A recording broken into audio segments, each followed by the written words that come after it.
guarantee that you become successful through dropshipping.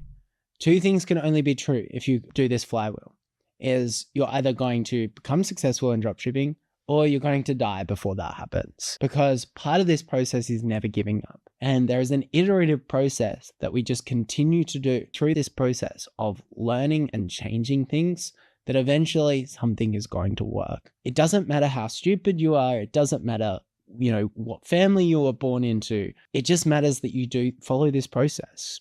Generally, the way that I see it is the people that don't get results, two things happen. The first is their product sucks, meaning that they haven't selected the right product. And in this course, we're going to go through every single thing I know about selecting products. Selected products that do hundreds of millions of dollars in sales, and my strike rate is pretty good. Then the other thing that could be true is your marketing sucks. Now, marketing is definitely not a skill set that everybody knows, and that's okay. It's a skill set that can be learned though. Generally, we have left brain and right brain. Right brain is creative, left brain is more operational. If you're coming and you're like doing a trade at the moment, you're a builder or you're a lawyer or something like that, and you're very operational, you're very logical, chances are the marketing side is going to be quite difficult for you. And that's something that we need to overcome. By the way, this might feel a little bit like if you have no experience in dropshipping, you might be a little bit confused, but I want you to come back to this video after you've launched all of your store, after you haven't gotten results, and I want you to watch this, but I wanted to bring it up early as well, so you can start thinking about it. I like to call the process the do I suck process. And it's a series of questions that we ask ourselves and a series of actions that we do. The first step, let's say you've launched your website and you've launched your ads.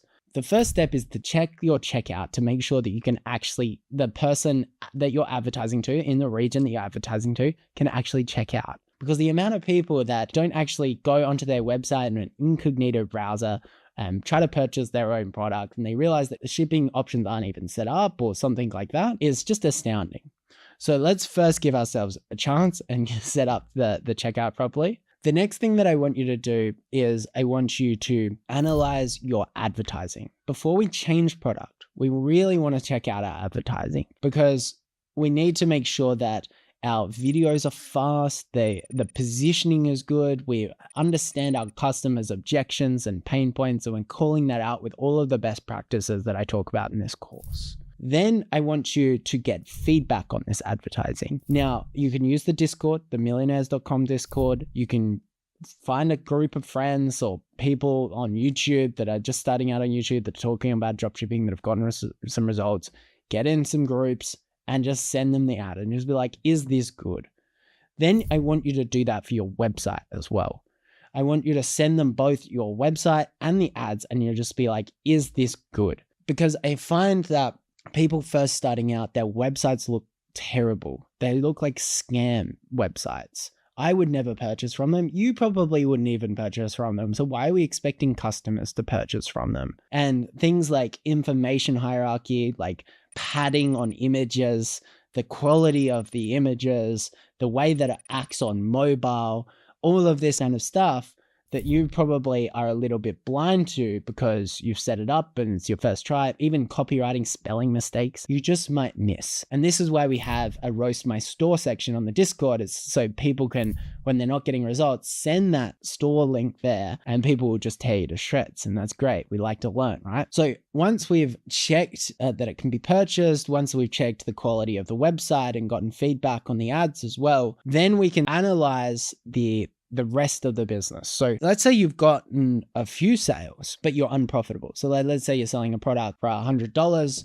It costs you $20. You've got $80 of margin there and you're acquiring customers for $100. So you're now losing $20 every single order. Is that a loss product or is that a good product? Well, chances are that it might be a great product and you just need some time. You might be able to get the cost of the product down by $10 or something like that. Remember, your store when you first launch is the worst it is ever going to be. It only gets better from there. You create better ads. You create new angles to attract new customers. You improve the website conversion rate. You create offers. So like things that are just far more enticing. I was talking to a client the other day and in Daily Mentor, and he's doubled his business to $30 million simply by offering a new product with like a slightly better feature at less price than his old product. It's just framing in people's mind. It was creating an anchor in their mind, and his business doubled from it. His conversion rate doubled just almost overnight. And I think these are the things that you're just going to discover, and we're going to discover together to make sure that you get these results. One thing that you do need to communicate when you're getting some of this feedback and learning, or you're just even asking yourself, is how many angles have I actually tested? Because if I'm selling, let's say, a compression wear top, and I've only tested 20 to 30-year-old males that are trying to, I'm competing against Gymshark, and I've just created 5 ads for that, then that I would not say that that's a conclusive test. Like, I want to go create another hypothesis. This product is actually amazing for older females that are struggling with joint pain, and I want to test that. That's a bad example, but that's probably what I would go do. And I think you've got to question how many different creatives you've launched, how many different angles you've launched as well. Then the other thing is, how much money have you actually spent on the ads? In this project, I've done a project before the way I did, I only spent, I think it was like $500 or $1,000 or whatever to launch the business. And that was very, very restrictive. Realistically, I would minimum $1,000 for every brand that I launched, maybe even $2,000. So I can test these angles on Facebook more. Eventually, when you get the right angle, don't stress, you're going to be cash flow positive. One ad's going to produce $3, like $1 to $3. But initially, I'm going to make a lot of mistakes. When it comes to product selection, let's say it hasn't worked. So once we've kind of looked really hard at the ads, and we've launched a bunch, and we've tested a bit of money, and we've seen how many operational improvements we can make, and we're just like, this is still not working. Maybe you've gotten feedback on it. And it's just like, these ads are fantastic. That's the feedback that we want. It's just like, I thought this would work. Then we can look at the product. Now, I like to think of all of these things as improving your skill stack. E-commerce is such a multifaceted craft where you have the skill sets of finding products, the operations, hiring people, managing VAs, creating advertisement. I look at all of those as very individual skills. Product is the highest leverage one of those. I remember I've launched businesses that they've done $10 million in their first year. They just absolutely skyrocket. Very rarely have I launched a product that hasn't done very well in the short term, has become really, really good in the long term. And this is because there's certain stages of awareness that we are trying to, as dropshippers, we're not trying to get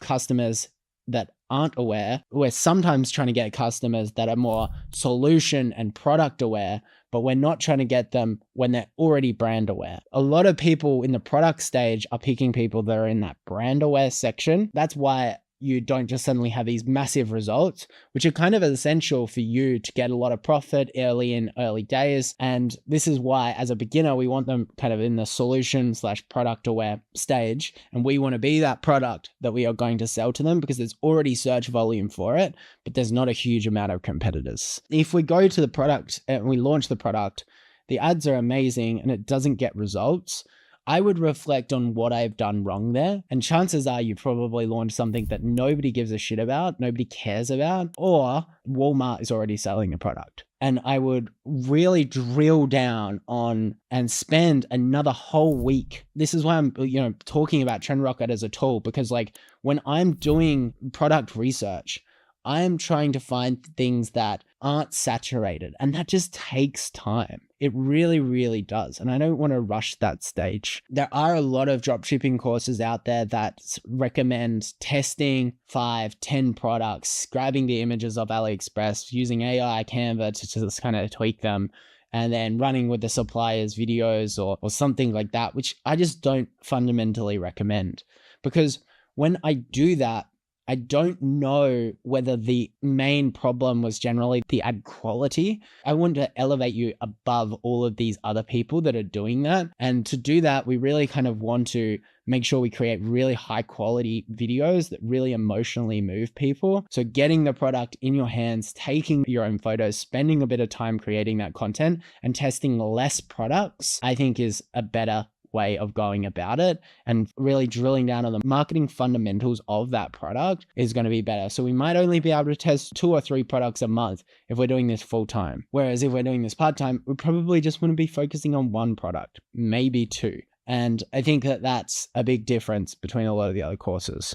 So I think follow that flywheel. Remember, you're not in this alone. You can fast track learning very, very quickly by using the community that we're trying to build, by using other communities that won't be offended, by messaging me. Just getting answers to why this thing isn't working is going to be very, very quick, because chances are you just have one missing broken link that once you fix that broken link, everything will just explode. I really want to drill down the fact that as you scale with the increased sales, the marginal cost of getting the product to the customer is going to decrease. It's going to become more efficient because suppliers will sell it to you cheaper. You're going to find new suppliers and it's just going to get much easier. So if you do find that you're like getting okay results with a product early on and it hasn't skyrocketed, but at least you're making a little bit of money or slightly losing money, it may be something that you just want to keep drilling down on and you don't want to give up just yet.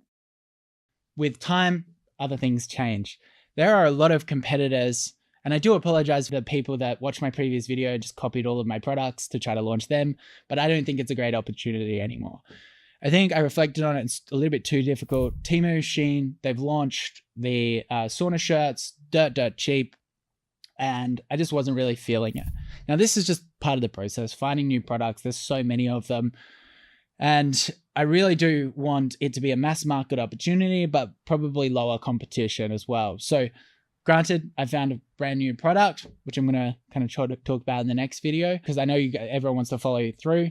The reason why I didn't want to go with these ones is it's too saturated. We want to find ones where there's not the very, very cheap competitors. So yeah, over to the next video.